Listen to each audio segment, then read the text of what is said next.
Good morning साथियों, गर्मा गर्म हैप्पी हैप्पी हैप्पी वाला गुड मॉर्निंग। जी हाँ, जोरदार गुड मॉर्निंग। आप सभी लोगों का स्वागत करते हैं आपके अपने channel English with Rudra classes में।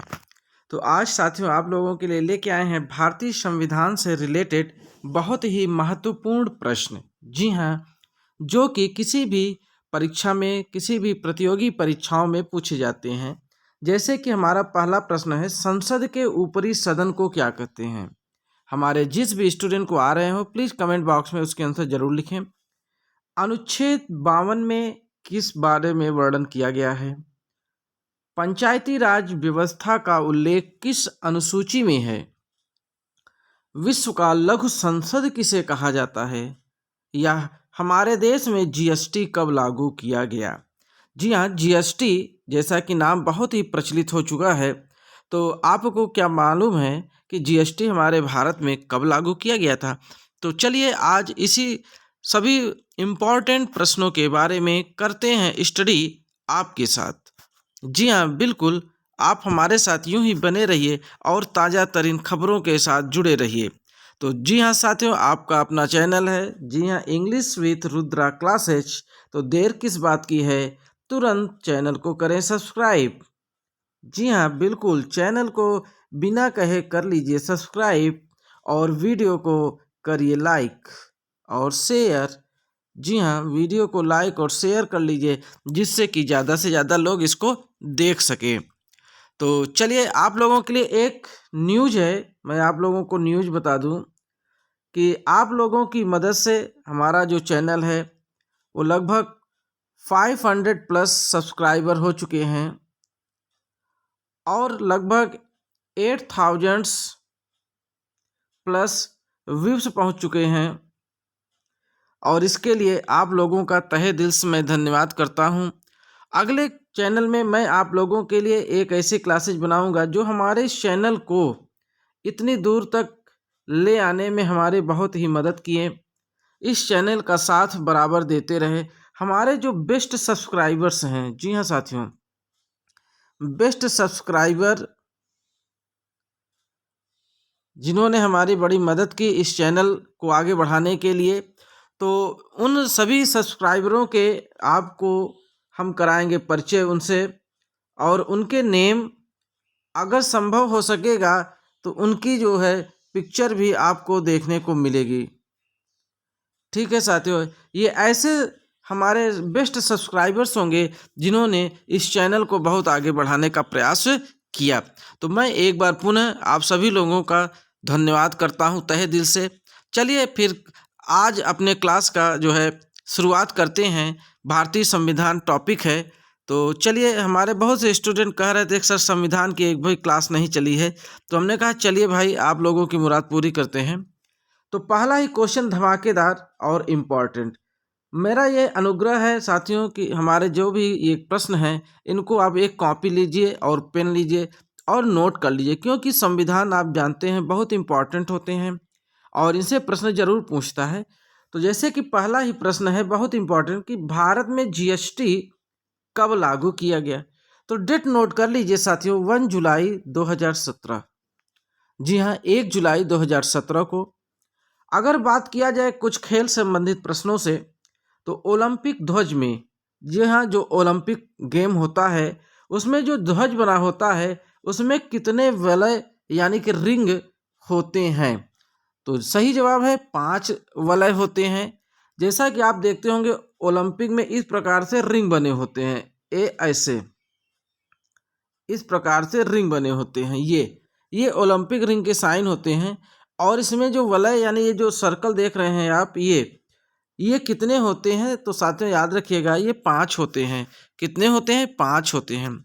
हमारा जो अगला प्रश्न है बहुत ही अच्छा प्रश्न है, नोट कर लीजिए। विश्व में ताजे पानी, ये कई बार प्रश्न ईवीएस यानी टेट की परीक्षा में पूछा हुआ क्वेश्चन है, ईवीएस टॉपिक में। तो ताजे पानी की सबसे बड़ी झील है, कौन सी झील है, तो आप जैसा कि देख रहे हैं सुपीरियर झील, यहाँ पे सुपीरियर होता है, सुपीरियर झील। ठीक है, तो ये सब हमारे बहुत ही अच्छे अच्छे चुनिंदा प्रश्न हैं जो कि इसी प्रश्नों में से जरूर क्वेश्चन आएंगे। अगला प्रश्न है, सूर्य और पृथ्वी के मध्य में कौन से दो ग्रह हैं? तो जी हाँ, नोट कर लीजिए, बुध और शुक्र हैं। ये सूर्य और पृथ्वी के मध्य में पड़ते हैं। फिर बात करें अगर कि पृथ्वी की ऊपरी परत, जैसे कि हमारी ये पृथ्वी है और इसकी जो ये ऊपरी यानी ये ऊपरी जो लेवल है पृथ्वी का, इस लेवल को क्या कहते हैं? अगर ये हमारी पृथ्वी है तो पृथ्वी की जो ऊपरी लेवल होती है, ऊपरी सतह जो होती है, उसको बोला जाता है साथियों क्रस्ट। क्या बोला जाता है? क्रस्ट बोला जाता है। ये जियोग्राफी का प्रश्न है, ये जरूर आएगा और नोट कर लीजिएगा। यूनेस्को का मुख्यालय कहाँ स्थित है? जी हाँ, यूनेस्को का मुख्यालय पूछता है और भी मुख्यालय पूछते हैं, लेकिन यूनेस्को ही मैंने क्यों आपको बताया, क्योंकि ये कई बार हर ईयर यानी अगर ये कहें तो ये प्रत्येक ईयर, प्रत्येक वर्ष ये किसी न किसी एग्जाम में आ जाता है। तो इसलिए यूनेस्को सबसे ज़्यादा मुख्यालयों में से यूनेस्को सबसे ज़्यादा यानी महा इम्पॉर्टेंट, जी हाँ, ये महा इम्पॉर्टेंट है यूनेस्को, और ये हर बार पूछता है, प्रत्येक वर्ष पूछता है। तो याद रखिएगा, इसका जो मुख्यालय है, यह मुख्यालय है इसका पेरिस में। कहाँ है साथियों? पेरिस में। तो चलिए प्यारे बच्चों, आगे बढ़ते हैं अगले क्वेश्चन की ओर। अगला क्वेश्चन क्या कर रहा है कि संसद का जो ऊपरी सदन होता है, जी हाँ, संसद का जो ऊपरी सदन होता है उसको बोला जाता है राज्यसभा। क्या बोला जाता है? राज्यसभा बोला जाता है। बिल्कुल नोट करते चलिए, कोई भी क्वेश्चन मत छोड़िएगा। फिर निमोनिया रोग किस अंग को प्रभावित करता है? निमोनिया रोग आप तो जानते ही हैं, छोटे बच्चों को हो जाता है ठंड लगने की वजह से, और भी कई कारण होते हैं, बड़े लोगों को भी होता है। तो इससे कौन सा अंग हमारा प्रभावित होता है? किस अंग पे ज़्यादा प्रेशर पड़ता है, या कौन सा अंग जो है तकलीफ में आ जाता है? तो वो हो जाता है फेफड़ा। क्या होता है? फेफड़ा। जी हाँ, केकड़ा मत सुनिएगा, फेफड़ा। आगे बढ़ते हैं, स्वर्ण मंदिर कहाँ स्थित है? जी हाँ, गोल्डन टेम्पल। जैसा कि ये मंदिर बहुत मशहूर है, गोल्डन टेम्पल। गोल्डन टेम्पल कहाँ है? तो आप जानते ही हैं, अमृतसर में। कहाँ है साथियों? अमृतसर में गोल्डन टेम्पल। ठीक है, तो ये आपको याद होना चाहिए, अमृतसर में। विश्व स्वास्थ्य संगठन जिसको बोला जाता है WHO, क्या बोला जाता है? WHO, world health organization. WHO का मुख्यालय की बात करें यानी हेड ऑफिस, तो हेड ऑफिस आप जान लीजिए कि जिनेवा में है। कहाँ है? जिनेवा में है। और अगला प्रश्न क्या करा है कि इंसुलिन स्रावित होता है, यानी कि इंसुलिन कहाँ से स्रावित होता है? तो याद रखिएगा, अग्नाशय से स्रावित होता है। इंसुलिन की कमी से ही क्या हो जाता है? आप जानते हैं ना, इंसुलिन की कमी से ही शुगर नामक बीमारी हो जाती है। क्या हो जाती है? शुगर हो जाता है। तो इंसुलिन का इंजेक्शन लगाया जाता है कि जिससे लेवल सही हो जाए। फिर बात करते हैं नागार्जुन सागर बांध।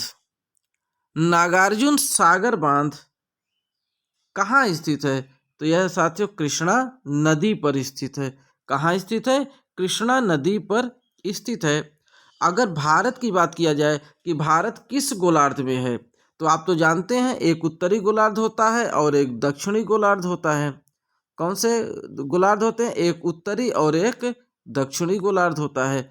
तो लेकिन अगर भारत की बात किया जाए, किसकी बात किया जाए? भारत की, तो हमारा जो भारत है यह उत्तरी गोलार्ध में है। किसमें है? उत्तरी गोलार्ध में। अब बात आती है कि राज्यसभा का कार्यकाल क्या होता है? तो आप तो जानते हैं कि राज्यसभा का कार्यकाल अस्थाई होता है। कैसा होता है? अस्थाई होता है। ये इंपॉर्टेंट है, नोट कर लीजिए। नोट तो आपको साथियों सभी करने हैं, क्योंकि क्वेश्चन तो हम वही लाते हैं जो कि चुनिंदा होते हैं। वायुमंडल में सर्वाधिक मात्रा में गैस कौन सी गैस पाई जाती है? हमारे वायुमंडल में, एटमॉस्फेयर में। तो बात आती है किसकी? नाइट्रोजन की। जी हाँ, नाइट्रोजन की मात्रा सबसे ज़्यादा पाई जाती है। कहाँ? हमारे वायुमंडल में। चलिए कुछ आगे बढ़ते हैं अपने नेक्स्ट क्वेश्चन की ओर, जो कि आपको अभी नोट करने बाकी हैं। संविधान सभा का गठन कब किया गया? तो जैसा कि आप देख रहे हैं, कैबिनेट मिशन के तहत गठन किया गया था। किसके तहत किया गया था? कैबिनेट मिशन के तहत किया गया। अच्छा, ये संविधान सभा का गठन हुआ कब? कैबिनेट मिशन के तहत तो किया गया, लेकिन इसका गठन कब हुआ, सन पूछ रहा है। तो सन आप जान लीजिए कि 1946, अपने देश के आज़ाद होने से 1 वर्ष पहले। ठीक है। फिर बात करते हैं कि सर्वप्रथम राष्ट्रपति शासन लागू किया गया। जी हाँ, हमारे भारत देश की बात हो रही है कि हमारे भारत देश में ऐसा कौन सा राज्य था जहाँ पे सबसे पहले राष्ट्रपति शासन लागू कर दिया गया था। तो वो था साथियों पंजाब, जो कि सन भी नोट कर लीजिएगा 1951 में, यानी कि 1951। फिर बात करते हैं पंचायती राज की शुरुआत कब हुई। जी हाँ, पंचायती राज की शुरुआत जैसा कि आप देख पा रहे होंगे 1959 ईस्वी में हुई थी। कब हुई थी? 1959 ईस्वी में।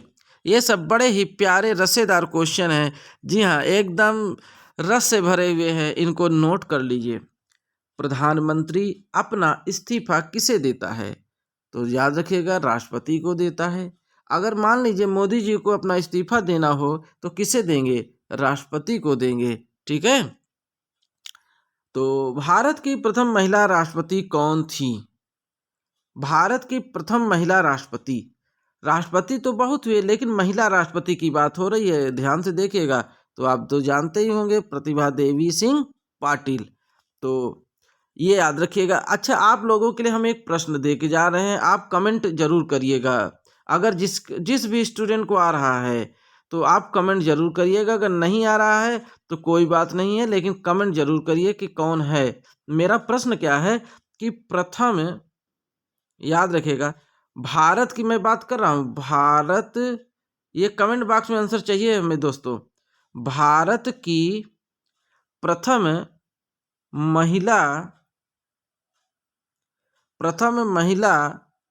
भारत की प्रथम महिला प्रधानमंत्री का नाम बताइए। महिला प्रधानमंत्री, ये आंसर जिसको हमारे स्टूडेंट प्यारे प्यारे उनको अगर आ रहा है तो वो कमेंट बॉक्स में इनका नाम लिखें, इस प्रश्न का उत्तर दें। चलिए, संविधान सभा की अंतिम बैठक कब हुई थी? संविधान सभा की जो अंतिम बैठक थी 1950 में हुई थी, और गठन तो हमने आप लोगों को बता ही दिया ऊपर। ठीक है। तो देख लीजिए, संविधान सभा से 3 इंपॉर्टेंट क्वेश्चन बन रहे हैं। राष्ट्रीय ध्वज में चक्र, जैसे तिरंगा होता है ना साथियों, तिरंगा आपका बन गया ये। तो जो 3 रंग होते हैं, ये तीनों रंग कोई न कोई प्रकृति के होते हैं, या कोई न कोई इसका अस्तित्व होता है, और ये बीच में चक्र बना होता है जिसमें 24 तीलियां होती है, और इसकी कलर जो होती है वो ब्लू कलर की होती है, यानी कि नीले कलर की। किस कलर की होती है? जो इसमें तीली होती है वो नीले कलर की होती है, याद रखिएगा। और इसकी जो संख्या होती है साथियों, वो 24 तीलियां होती हैं। कितनी होती हैं? 24 तीलियां होती हैं, और वो नीले कलर की होती हैं। लेकिन ये पूछ रहा है कि इसका प्रतीक क्या है, इस चक्र का जो चक्र लगा है उसका प्रतीक क्या है? तो याद रखिएगा, ये प्रगति का प्रतीक माना जाता है। किसका? प्रगति का, यानी प्रोग्रेस का। किसका? प्रोग्रेस का प्रतीक माना जाता है। ठीक है। चलिए आगे बढ़ते हैं अपने नेक्स्ट क्वेश्चन। हमारा अगला क्वेश्चन है अनुच्छेद 52। जी हाँ, अनुच्छेद, हमारे जो भारतीय संविधान में अनुच्छेद है 52, उसमें क्या निहित है? तो जैसा कि आप जानते हैं कि हमारे अनुच्छेद 52 में भारत के राष्ट्रपति के बारे में वर्णन किया गया है। किसके बारे में? भारत के राष्ट्रपति के बारे में वर्णन किया गया है। पंचायती राज व्यवस्था, देखिए फिर आगे, पंचायती राज व्यवस्था का उल्लेख किस अनुसूची में किया गया है? तो भारतीय संविधान के 11वीं अनुसूची में किया गया है, इंडियन कॉन्स्टिट्यूशन के 11वीं अनुसूची में। फिर अगला क्वेश्चन है विश्व का लघु संसद। जी हाँ, छोटा संसद, लघु माने क्या होता है? छोटा संसद। किसे कहा जाता है? तो महासभा को कहा जाता है। इंपॉर्टेंट बनता है भाई, नोट कर लीजिए, महासभा को कहा जाता है। फिर बात करते हैं मद्रास उच्च न्यायालय की स्थापना कब हुई थी? मद्रास उच्च न्यायालय यानी कि हाई कोर्ट, तो इसकी स्थापना हुई थी 1862 में। कब हुई थी? 1862 में, याद रखिएगा। फिर बात करते हैं प्रधानमंत्री बनने के लिए अगर सपोज करिए कि आपको प्रधानमंत्री बनना है, जी हाँ, तो आपकी कम से कम कितनी उम्र होनी चाहिए कि आप प्रधानमंत्री के लिए वैलिड हो, यानी कि आप प्रधानमंत्री के लिए योग्य हों। तो उस समय आपकी उम्र 25 वर्ष से कम नहीं होनी चाहिए, अधिक हो जाए लेकिन कम नहीं होना चाहिए, तभी आप प्रधानमंत्री बन सकते हैं। फिर बात आती है कि भारत सरकार ने राष्ट्रीय चिन्ह कब अपनाया। तो जो आप राष्ट्रीय चिन्ह हैं भारत सरकार के, अर्थात उसको हमारी सरकार ने कब अपनाया, कब ग्रहण किया, तो याद रखिएगा 1950 में। महा इम्पॉर्टेंट क्वेश्चन, लास्ट क्वेश्चन महा इम्पॉर्टेंट क्वेश्चन है, नोट कर लीजिए। तो साथियों, यहीं पे हमारा ये छोटा सा क्लास जो कि बहुत ही ज्ञानवर्धक था, मैंने आपको देने का प्रयास किया। और हमारे ऐसे साथी जो नोट्स नहीं बना रहे हैं, प्लीज़ नोट्स बना लें। ये छोटी छोटी नॉलेज, ऐसे प्रश्न लेके आएंगे जो कि बिल्कुल परीक्षा में आने वाले फिजूल के प्रश्न आपको बिल्कुल हमारी क्लास में नहीं मिलेंगे। तो चाहे वो जीएस की क्लास हो, चाहे संविधान की क्लास हो, पॉलिटी या फिर हिस्ट्री की क्लास हो, इंग्लिश की क्लास हो, मैथ की क्लास हो, कोई भी हो, हम फिजूल के प्रश्न नहीं लाएंगे, केवल ऐसे चुनिंदा प्रश्न लाएंगे। और जो हमारे ऐसे स्टूडेंट जो नोट्स बना रहे होंगे उनको बहुत ही फ़ायदा होगा। तो चलिए साथियों, हम अपने आज की क्लास को यहीं समाप्त करते हैं, और इसी उम्मीद के साथ कि हमारी इस क्लास आपको अच्छी लगी होगी। तो साथियों, इसी के साथ हम आपसे अलविदा ले रहे हैं। अगले क्लास में पुनः मिलेंगे। जय हिंद, जय भारत।